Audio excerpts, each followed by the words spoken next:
ওই দিনের কথা মনে করেন যেদিন আল্লাহর সামনে আপনাকে দাঁড়াতে হবে।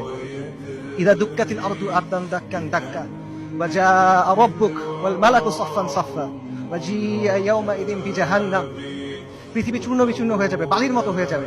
আপনার প্রতিপালক আসবেন এবং মালাইকারা আসবে সারিবদ্ধভাবে, এবং জাহান্নামকে আপনার সামনে আনা হবে। ওই দিন আল্লাহ আপনাকে প্রশ্ন করবেন, আমাদেরকে প্রশ্ন করবেন, কি জবাব দিবেন আল্লাহকে বলেন?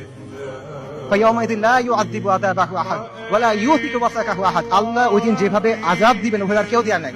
আল্লাহ ওই দিন যেভাবে বাঁধবেন ওভাবে আর কেউ বাঁধে নাই। কি বলবেন আল্লাহকে তখন? আল্লাহ আপনাকে যদি জিজ্ঞেস করেন তুমি কি করছিলে, আপনি কি জবাব দিবেন বলেন? এই কষ্ট বেশি না দুনিয়াতে আপনার যে কষ্ট বেশি এটা বেশি?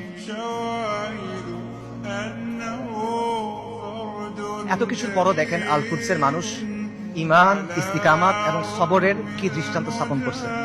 একজন বৃদ্ধা বলতেছে, আমাদের জান, মাল, সন্তান সবকিছু আল্লাহর জন্য কুরবান। মৃত্যু যদি আল কুদসের জন্য হয় তাহলে এটা সুন্দর মৃত্যু।